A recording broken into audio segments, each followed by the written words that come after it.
Standing before Ahab, Elijah demanded that all Israel be assembled to meet him and the prophets of Baal and Ashtoreth on Mount Carmel. Send, he commanded, and gather to me all Israel unto Mount Carmel, and the prophets of Baal 450, and the prophets of the groves 400, which eat at Jezebel's table. The command was issued by one who seemed to stand in the very presence of Jehovah, and Ahab obeyed at once, as if the prophet were monarch and the king a subject. Swift messengers were sent throughout the kingdom with the summons to meet Elijah and the prophets of Baal and Ashtoreth. In every town and village the people prepared to assemble at the appointed time. As they journeyed toward the place, the hearts of many were filled with strange forebodings. Something unusual was about to happen, else why this summons to gather at Carmel? What new calamity was about to fall upon the people and the land? Before the drought, Mount Carmel had been a place of beauty, its streams fed from never-failing springs and its fertile slopes covered with fair flowers and flourishing groves. But now its beauty languished under a withering curse. The altars erected to the worship of Baal and Ashtoreth stood now in leafless groves.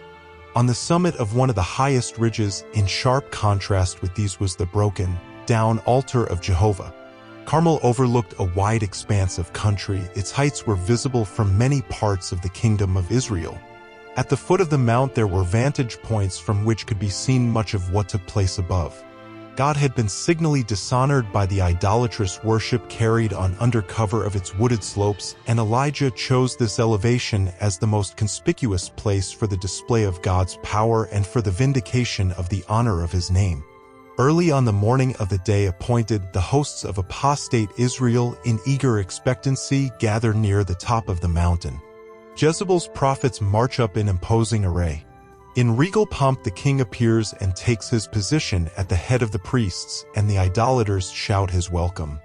But there is apprehension in the hearts of the priests as they remember that at the word of the prophet the land of Israel for 3 years and a half has been destitute of dew and rain.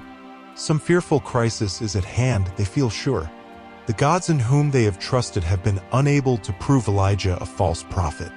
To their frantic cries, their prayers, their tears, their humiliation, their revolting ceremonies, their costly and ceaseless sacrifices, the objects of their worship have been strangely indifferent. Facing King Ahab and the false prophets, and surrounded by the assembled hosts of Israel, Elijah stands, the only one who has appeared to vindicate the honor of Jehovah. He whom the whole kingdom has charged with its weight of woe is now before them, apparently defenseless in the presence of the monarch of Israel, the prophets of Baal, the men of war, and the surrounding thousands. But Elijah is not alone. Above and around him are the protecting hosts of heaven, angels that excel in strength. Unashamed, unterrified, the prophet stands before the multitude, fully aware of his commission to execute the divine command. His countenance is lighted with an awful solemnity. In anxious expectancy the people wait for him to speak. Looking first upon the broken down altar of Jehovah and then upon the multitude, Elijah cries out in clear, trumpet-like tones, "How long halt you between two opinions? If the Lord be God, follow him, but if Baal, then follow him." The people answer him not a word. Not one in that vast assembly dare reveal loyalty to Jehovah. Like a dark cloud, deception and blindness had overspread Israel. Not all at once had this fatal apostasy closed about them, but gradually, as from time to time they had failed to heed the words of warning and reproof that the Lord sent them. Each departure from right doing, each refusal to repent, had deepened their guilt and driven them farther from heaven. And now, in this crisis, they persisted in refusing to take their stand for God. The Lord abhors indifference and disloyalty in a time of crisis in his work. The whole universe is watching with inexpressible interest the closing scenes of the great controversy between good and evil. The people of God are nearing the borders of the eternal world. What can be of more importance to them than that they be loyal to the God of heaven? All through the ages, God has had moral heroes, and he has them now, those who, like Joseph and Elijah and Daniel, are not ashamed to acknowledge themselves his peculiar people. His special blessing accompanies the labors of men of action, men who will not be swerved from the straight line of duty, but who with divine energy will inquire who is on the Lord's side. Exodus 32 verse 26, men who will not stop merely with the inquiry, but who will demand that those who choose to identify themselves with the people of God shall step forward and reveal unmistakably their allegiance to the King of Kings and Lord of Lords. Such men make their wills and plans subordinate to the law of God. For love of him they count not their lives dear unto themselves. Their work is to catch the light from the word and let it shine forth to the world in clear, steady rays. Fidelity to God is their motto. While Israel on Carmel doubt and hesitate, the voice of Elijah again breaks the silence. I, even I only, remain a prophet of the Lord, but Baal's prophets are 450 men. Let them therefore give us 2 bullocks, and let them choose 1 bullock for themselves, and cut it in pieces, and lay it on wood, and put no fire under, and I will dress the other bullock, and lay it on wood, and put no fire under. And call ye on the name of your gods, and I will call on the name of the Lord, and the God that answereth by fire, let him be God.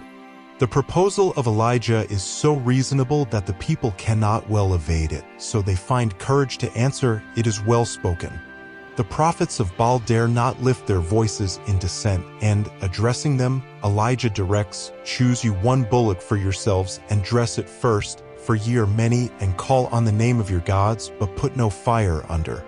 Outwardly bold and defiant, but with terror in their guilty hearts, the false priests prepare their altar, laying on the wood and the victim, and then they begin their incantations. Their shrill cries echo and re-echo through the forests and the surrounding heights as they call on the name of their God, saying, O Baal, hear us. The priests gather about their altar, and with leaping and writhing and screaming, with tearing of hair and cutting of flesh, they beseech their God to help them. The morning passes, noon comes, and yet there is no evidence that Baal hears the cries of his deluded followers. There is no voice, no reply to their frantic prayers. The sacrifice remains unconsumed. As they continue their frenzied devotions, the crafty priests are continually trying to devise some means by which they may kindle a fire upon the altar and lead the people to believe that the fire has come direct from Baal.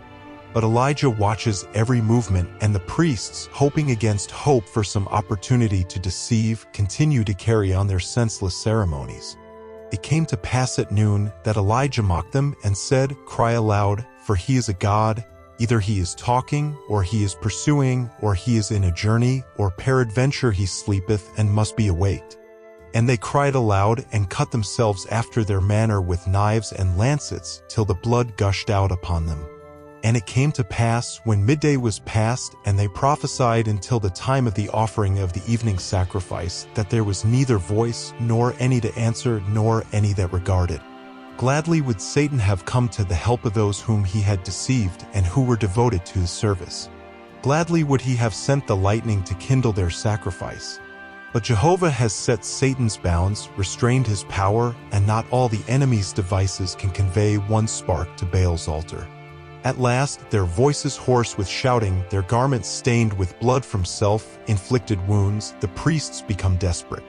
With unabated frenzy they now mingle with their pleading terrible cursings of their son, God, and Elijah continues to watch intently, for he knows that if by any device the priests should succeed in kindling their altar fire, he would instantly be torn in pieces. Evening draws on. The prophets of Baal are weary, faint, confused. One suggests one thing and another something else until finally they cease their efforts. Their shrieks and curses no longer resound over Carmel. In despair they retire from the contest. All day long the people have witnessed the demonstrations of the baffled priests.